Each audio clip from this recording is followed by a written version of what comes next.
Hello guys, welcome back to our channel. This is me with Mallu എപ്പിസോഡിന്റെ opening സീനിൽ നമ്മുടെ super hero പയ്യൻ അവനാണെങ്കിൽ തിരികെ ഫ്യൂച്ചറിലേക്ക് വന്നിരിക്കുകയാണ്. ഫസ്റ്റിലുണ്ടായിരുന്ന ആൻഡ്രോയിഡ്സ് അവരെ തോൽപ്പിക്കാൻ വളരെ എളുപ്പമായിരുന്നു. പക്ഷെ ഫ്യൂച്ചറുള്ള ആൻഡ്രോയിഡ്സ് അവരത്ര എളുപ്പത്തിൽ തോൽപ്പിക്കാനായിട്ട് കഴിയില്ല. എങ്കിലും ഞാൻ പഠിച്ച കാര്യങ്ങളെല്ലാം ഉപയോഗിച്ച് അവരെ ഇല്ലാതാക്കാൻ മാക്സിമം എഫേർട്ട് ഇടുമെന്ന് പറഞ്ഞ് അവനാണെങ്കിൽ ഫ്യൂച്ചറിലേക്ക് വന്ന് ഇപ്പോ അവന്റെ അമ്മ ബുൽമയെ കാണുകയാണ്. ബുൽമയാണെങ്കിൽ കമ്പ്യൂട്ടറിൽ കാര്യമായിട്ട് എന്തൊക്കെയോ വർക്ക് ചെയ്യും. അപ്പോഴായിരിക്കും അവന്റെ മകനെ കാണുക. അവൾക്കാണെങ്കിൽ ഭയങ്കര സന്തോഷം. അവിടുന്ന് അങ്ങനെ സീൻ കട്ട് ചെയ്താ ഇപ്പൊ നമ്മുടെ ഗോഹാന്റെ വീട് കാണിക്കും. ഗോഹാന്റെ അമ്മ ചീച്ചി ആണെങ്കിൽ അവൻ ആവശ്യമായിട്ടുള്ള സ്നാക്സും ജ്യൂസൊക്കെ ആയിട്ട് അവനെ വിളിച്ച് പുറത്തേക്ക് വരും. ഗോഹാൻ, ഇവിടേക്ക് പോയി. അല്പം മുൻപ് വരെ ഞാനിവിടെ നിന്നെ കണ്ടതാണല്ലോ. നീ നിന്റെ അച്ഛനെ പോലെ തന്നെയാണല്ലേ. ജസ്റ്റ് സെക്കൻഡ് കൊണ്ട് നീ വാനിഷായി. ഓ നോ, നീ ഈ മിറർ തകർത്താണോ പുറത്തേക്ക് പോയത്? നിന്റെ അച്ഛനും ഇതുപോലെ തന്നെയാണ്. നിങ്ങൾക്കൊന്നും ഇവിടെ ഡോറുള്ള കാര്യം അറിയില്ലേ? നിന്റെ അച്ഛന് കൊടുത്ത അതേ വഴക്ക് തന്നെ ഞാൻ നിനക്കും തരുന്നു പറഞ്ഞ് അവൾ ടെററായിട്ട് നിൽക്കും. അതേസമയം ഇവിടെ ചിയുടെ പപ്പ ഓക്സ് കിങ് ആളാണെങ്കിൽ ഇപ്പൊ അവനെ അന്വേഷിച്ച് നദിക്കരയിലേക്ക് വരും. അവൻ ഇവിടെ തന്നെ കാണും, എനിക്ക് ഉറപ്പുണ്ടെന്ന് പറഞ്ഞ് താഴെ ആ നദിയിലേക്ക് നോക്കും. അടുത്ത നിമിഷം ഗോഹാനാണെങ്കിൽ മുകളിലേക്ക് ഉയർന്നു വരും.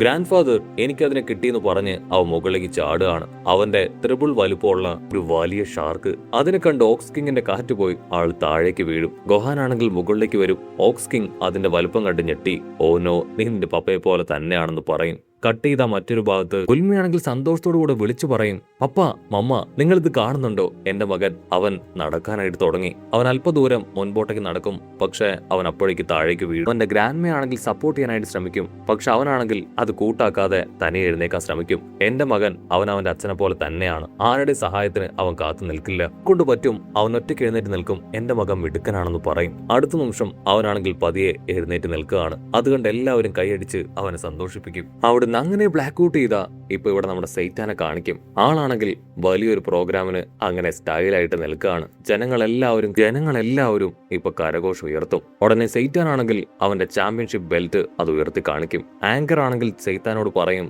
കഴിഞ്ഞ തവണ 16 ഇഷ്ടികകളാണ് നിങ്ങൾ തകർക്കാനായിട്ട് ശ്രമിച്ചത്. അതിലൊരെണ്ണം മാത്രം ഉടഞ്ഞു പോയില്ല. ഇപ്പൊ നിങ്ങൾ കൊണ്ടുവന്നിരിക്കുന്നത് 20 എണ്ണമാണ്. ഇത് മുഴുവൻ നിങ്ങളെ കൊണ്ട് തകർക്കാൻ കഴിയോ? അതിനവനാണെങ്കിൽ ഇപ്പം ആറ്റിറ്റ്യൂഡൊക്കെ ഇട്ട് ആ ഒരു മൈക്ക് പിടിച്ചു മേടിച്ച് എല്ലാവരോടുമായിട്ട് വിളിച്ചു പറയും, ഇത്തവണ എനിക്കിത് മുഴുവൻ തകർക്കാൻ കഴിയും.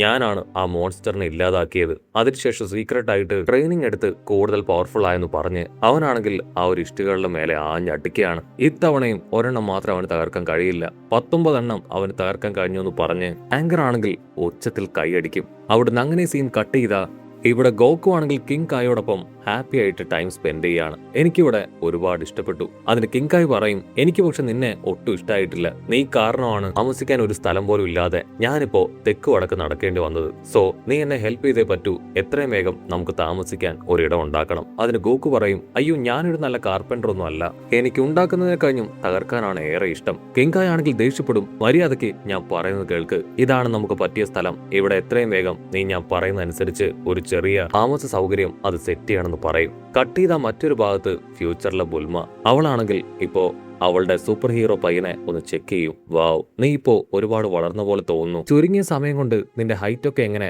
വർദ്ധിച്ചു? അതിനവൻ പറയും, അവിടെ ഒരു ഹൈപ്പർബോളിക് ചേംബർ ഉണ്ടായിരുന്നു. ഒരു ദിവസം ട്രെയിനിങ് എടുത്താൽ തന്നെ 1 വർഷത്തിന് ഇമ്പാക്ട് അവിടെ നിന്ന് കിട്ടും. ഉടനെ അവളാണെങ്കിൽ ഹാപ്പി ആയിട്ട് അവനോട് സംസാരിച്ച് അവന് ടീയും സ്നാക്സ് ഒക്കെ കൊടുക്കും. ബുൽമയാണെങ്കിൽ ആ കാര്യങ്ങളെല്ലാം അറിഞ്ഞതിന് ശേഷം ഷോക്കാവും. സത്യത്തിൽ ഗോക്കു എപ്പോഴും ഇങ്ങനെ തന്നെയാണ്. അവന്റെ ലൈഫ് മറ്റുള്ളവരുടെ നന്മയ്ക്ക് വേണ്ടി ഉപയോഗിച്ചു കൊണ്ടേയിരിക്കും. എനിക്ക് അവനോട് ഒരുപാട് ബഹുമാനമാണ്. അവന്റെ മകനും അവനെ പോലെ തന്നെയാണെന്ന് അറിയാൻ കഴിഞ്ഞതിൽ എനിക്ക് ഒത്തിരി സന്തോഷമുണ്ട്. അവനില്ലായിരുന്നുവെങ്കിൽ അവിടം തരിപ്പണമായേനെ. ഭൂമി ഇത് പ്രൊട്ടക്ട് ചെയ്തത് ഗോഹാനല്ലേ?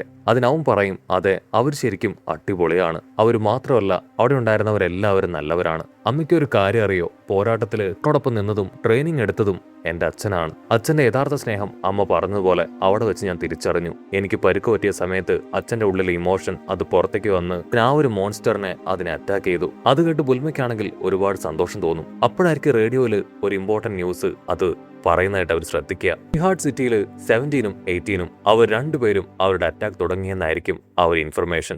അത് കേട്ട് സൂപ്പർ ഹീറോ പയ്യനാണെങ്കിൽ അവന്റെ കോട്ടൊക്കെ ഊരി പോരാട്ടത്തിന് തയ്യാറാവും. അമ്മയാണെങ്കിൽ അവനെ തടയാൻ ശ്രമിക്കുമെങ്കിലും അവനാണെങ്കിൽ ദേഷ്യപ്പെട്ടു പറയും, ഇതിനുവേണ്ടിയാണ് ഞാൻ ടൈം ട്രാവൽ ചെയ്ത് അവിടേക്ക് പോയത്. ഞാനിപ്പോ പ്രാപ്തനാണ്, എനിക്ക് പവറുണ്ട്. ഇപ്പൊ ആയാലും അവറ്റകൾ തകർത്ത് ഞാൻ തിരികെ എത്തും. അമ്മ എന്നെ ഓർത്ത് വിഷമിക്കേണ്ട കാര്യമില്ല എന്ന് പറഞ്ഞ് അവനാണെങ്കിൽ സൂപ്പർ സയൻ പവർ എടുത്ത് അവിടുന്ന് കടന്നുപോകും. ഇതാ അവരുടെ സിറ്റിയിലെ 17നെയും 18നെയും കാണിക്കും. 18 ആണെങ്കിൽ അവിടെ വലിയൊരു ബിൽഡിംഗ് തകർത്തുകൊണ്ടേയിരിക്കുകയാണ്. അതേസമയം ഒരു കാർ ആക്സിഡന്റിൽ പെട്ട് കിടക്കുന്ന ഒരു അപ്പാപ്പൻ ആണെങ്കിൽ 17 നേരെ ഗണ്ണ് പോയിന്റ് ചെയ്ത് അവനെ ഷൂട്ട് ചെയ്യാനായിട്ട് ശ്രമിക്കും.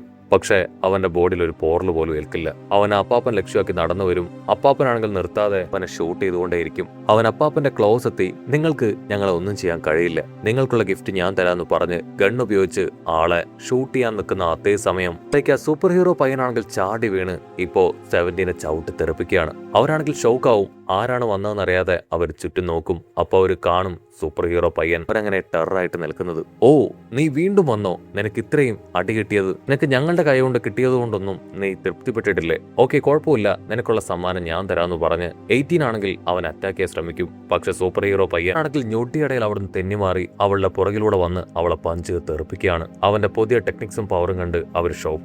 അങ്ങനെ സൂപ്പർ ഹീറോ പയ്യനാണെങ്കിൽ ഒരുപാട് നേരം ഫൈറ്റ് ചെയ്ത് അവരെ രണ്ടുപേരെയും തോൽപ്പിച്ച് ആ ഒരു അപ്പാപ്പന്റെ ലൈഫ് അതങ്ങനെ സേവ് ചെയ്യാണ്. അങ്ങനെ ദിവസങ്ങളും കാലങ്ങളും കടന്നുപോയി. ഇപ്പൊ 17നെ 18നെ നശിപ്പിച്ചിരിക്കുകയാണ്. ഇനിയാണെങ്കിൽ ബാക്ക് ടു നോർമൽ ആ ഒരു ലൈഫ് സ്റ്റൈലിലേക്ക് വന്നിരിക്കുകയാണ്. ഇവിടെ സൂപ്പർ ഹീറോ പയ്യനാണെങ്കിൽ കാലത്തേക്ക് പോകാൻ തയ്യാറെടുക്കും. ആ നിമിഷം ആ സെൽ മോൺസ്റ്റർ അവൻ അവിടേക്ക് കടന്നു വരും. സൂപ്പർ ഹീറോ പയ്യനാണെങ്കിൽ ബുൽമയോട് അകത്തേക്ക് പോകാൻ പറയും. അതിനുശേഷം അങ്ങനെ ടേൺ ചെയ്ത ആ മോൺസ്റ്ററിനോട് പറയും, സെൽ, നീ ഇവിടേക്ക് വരുമെന്ന് എനിക്ക് നന്നായിട്ട് അറിയാമായിരുന്നു. ആ 17നെയും 18നെയും വിഴുങ്ങാനായി ഭൂതകാലത്തേക്ക് പോയി നിനക്ക് നിന്റെ പെർഫെക്റ്റ് ഫോമിലേക്ക് മാറണം. അതിനുവേണ്ടി എന്റെ അമ്മ എനിക്ക് വേണ്ടി ക്രിയേറ്റ് ചെയ്തെന്ന ഈ ടൈം മെഷീൻ നിനക്ക് ആവശ്യമാണ്.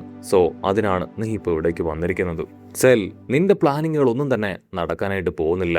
നിനക്ക് ഫ്യൂച്ചറിലേക്ക് പോകാനായിട്ട് ഈ പേടകം, അവർക്ക് പാസ്റ്റിലേക്ക് പോയി പെർഫെക്റ്റ് ഫോം ആവാൻ ഈ ഒരു പേടകം നിനക്ക് കിട്ടാൻ പോകുന്നില്ല. മാത്രമല്ല നിന്റെ പ്ലാനുകളെല്ലാം തകർന്നിരിക്കുകയാണ്. ഇപ്പൊ ഞാൻ നിന്നെ കഴിഞ്ഞ് സ്ട്രോങ് ആണ്, നിന്നെ തോൽപ്പിക്കാൻ എന്നെ കൊണ്ട് കഴിയും. ലോങ് ഷോട്ടിൽ ബുൽമയാണെങ്കിൽ ആ കാര്യങ്ങളെല്ലാം കേട്ട് ഷോക്കായിട്ടിരിക്കുകയാണ്. ഇവിടെ മോൺസ്റ്റർ ആണെങ്കിൽ ദേഷ്യപ്പെട്ടു പറയും, എല്ലാ കാര്യങ്ങളും എന്റെ സെൽസ് എനിക്ക് സെൻസ് ചെയ്ത് പറഞ്ഞു തന്നു കഴിഞ്ഞു. എന്റെ പവറും സ്ട്രെങ്ത്തും ഒക്കെ എപ്രകാരമാണെന്ന് എനിക്ക് മനസ്സിലായി. ഒരുപക്ഷെ നീ ഫ്യൂച്ചറിലേക്ക് പോയി കാര്യങ്ങളൊക്കെ മനസ്സിലാക്കിയിരിക്കാം. അതുകൊണ്ടായിരിക്കും ഇത്ര കോൺഫിഡന്റ് ആയിട്ട് നീ സംസാരിക്കുന്നത്.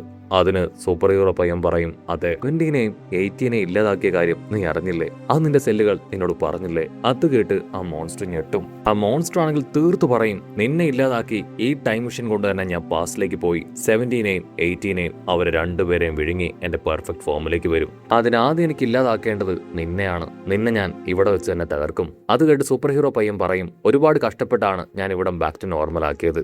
സോ നമുക്ക് മറ്റൊരു സ്ഥലത്തേക്ക് പോയി ഫൈറ്റ് ചെയ്യാന്ന് പറഞ്ഞ് അവർ രണ്ടുപേരും ആൾതാമസമില്ലാത്ത ഒരു സ്ഥലത്തേക്ക് വരികയാണ്. മോൺസ്റ്റർ ആണെങ്കിൽ തീർത്തു പറയും, നീ പറഞ്ഞ കാര്യങ്ങളൊന്നും നടക്കാൻ പോകുന്നില്ല. എന്റെ ഇഷ്ടവും അത് ഞാൻ നിറവേറ്റും. അതിന് തടസ്സമായിട്ടുള്ള എല്ലാവരെയും ഇല്ലാതാക്കുമെന്ന് പറഞ്ഞ് അവൻ അവന്റെ പവർ മോഡിലേക്ക് പോകും. അതുകൊണ്ട് സൂപ്പർ ഹീറോ പയ്യനും അവന്റെ പവർ മോഡിലേക്ക് പോയി അവർ രണ്ടുപേരും പൊരിഞ്ഞ പോരാട്ടം. സൂപ്പർ ഹീറോ പയ്യൻ അവന്റെ രണ്ട് കൈയും കൂട്ടിപ്പിടിച്ച് ഇപ്പൊ മോൺസ്റ്ററിന്റെ തലയ്ക്ക് ആഞ്ഞടിക്കും. ആ അടി കിട്ടി അവൻ താഴേക്ക് പോകും. ഓ നോ, ഞാൻ കരുതിയതിലും ഇവന്റെ പവർ ഒരുപാട് കൂടിയിരിക്കുകയാണ്. ഇതെങ്ങനെ സംഭവിച്ചു? ചെറിയ കുട്ടിയുടെ തോൽക്കാൻ ഞാൻ തയ്യാറില്ലാന്ന് പറഞ്ഞ് ആ മോൺസ്റ്റർ ആണെങ്കിൽ വീണ്ടും ഇപ്പൊ സൂപ്പർ ഹീറോ പയ്യനെ അറ്റാക്ക് ചെയ്യാൻ ശ്രമിക്കും. അതിനാ സൂപ്പർ ഹീറോ പയ്യൻ പറയും, എല്ലാം അവസാനിച്ചു, നീ ഇനി ഭൂമിയിലേക്ക് പോകാൻ പോകുന്നില്ല, ഇവിടം കൊണ്ട് തീരുകയാണെന്ന് പറഞ്ഞ് വലിയൊരു പവർ ക്രിയേറ്റ് ചെയ്ത് സൂപ്പർ ഹീറോ പയ്യനാണെങ്കിൽ അവനെ മുഴുവനായിട്ട് നശിപ്പിച്ച് കളയാണ്. അവൻ ആ ഒരു വലിയ പവറിൽ പെട്ട് അങ്ങനെ ഉരുകിയില്ലാതാവും. സൂപ്പർ ഹീറോ പയ്യനാണെങ്കിൽ ഭയങ്കര സന്തോഷം. അവൻ മുകളിലേക്ക് നോക്കും. ഭൂമി അതിന്റെ സമാധാനത്തിലേക്ക് എത്തിക്കഴിഞ്ഞു. എല്ലാത്തിനെയും ഞാൻ ഇല്ലാതാക്കി. Thank you my dear friends, especially Goku എന്ന് പറഞ്ഞ് അവനാണെങ്കിൽ മുകളിലേക്ക് നോക്കി നിൽക്കും. കട്ട് ചെയ്താ ഇവിടെ കിങ്കായെയും ഗോക്കുവിനെ കാണിക്കും. കിങ്കായ ആണെങ്കിൽ അവനുണ്ടാക്കിയ വീട് ഗോക്കുവിന് കാണിച്ചു കൊടുക്കും. അങ്ങനെ ഒരു വിധത്തില് നമ്മുടെ പുതിയ വീടിന്റെ പണി തീർന്നു. ഗോക്കു ആണെങ്കിൽ വാവ്, ഇത് അടിപൊളിയായിട്ടുണ്ടെന്ന് പറഞ്ഞ് അതിൽ നിന്ന് ടച്ച് ചെയ്യും. അടുത്ത നിമിഷം ആ വീട് തകർന്ന് താഴെ വീഴും. അയ്യോ ഇല്ല, ഐ എം സോറി, ഇതിൽ എന്റെ പവർ എത്രത്തോളം ഉണ്ടെന്ന് എനിക്ക് പോലും അറിയില്ല. അങ്ങനെ സംഭവിച്ച ഒരു കൈബദ്ധമാണ്. എന്നോട് ദേഷ്യമൊന്നും തോന്നരുത്. നമുക്കൊരു കാര്യം ചെയ്യാം, ആ മാസ്റ്റേഴ്സിനെ അവരന്വേഷിച്ചു പോയാലോ? കേട്ട് കിങ്കായ ആണെങ്കിൽ ഗോക്കുവിനോട് പറയും, അതിന്റെ ആവശ്യം ഇപ്പോ ഉണ്ടോ? ഇത്ര നേരത്തെ അവരന്വേഷിച്ചു പോകേണ്ട കാര്യമുണ്ടോ? ഉടനെ ഗോക്കു ആണെങ്കിൽ തിരികെ ചോദിക്കും, നിങ്ങൾക്ക് അവരെവിടെയുള്ളതെന്ന് അറിയില്ലേ? ലൊക്കേഷൻ അറിയാത്തതുകൊണ്ടാണോ നിങ്ങൾ ഇങ്ങനെയൊക്കെ പറയണേ? അതിന് കിങ്കോയ് പറയും, നോ, എനിക്ക് അവരുടെ ലൊക്കേഷൻ നന്നായിട്ട് അറിയാം, എത്രയും വേഗം നമുക്ക് അവിടേക്ക് പോവാന്ന് പറഞ്ഞ് അവരെല്ലാവരും ഇപ്പൊ അവിടുന്ന് കടന്നു പോകും. അങ്ങനെ ഗോക്കുവും കിങ്കായും എല്ലാവരും അവരുടെ ചൈത്രയാത്ര അതങ്ങനെ മുൻപോട്ടേക്ക് തുടർന്ന് കൊണ്ടുപോകുന്നതോട് കൂടെ ഈ ഒരു എപ്പിസോഡും അവസാനിക്കുന്നു. എപ്പിസോഡ് ഇഷ്ടപ്പെടുകയാണെങ്കിൽ തീർച്ചയായിട്ടും ലൈക്ക് ചെയ്യാനും കമന്റ് ചെയ്യാനും ഷെയർ ചെയ്യാനും മറക്കല്ലേ. അടുത്തൊരു അടിപൊളി എപ്പിസോഡുമായിട്ട് കാണുന്നവരെ സ്മേ വിത്ത് മല്ലു എപ്പിസോഡ്.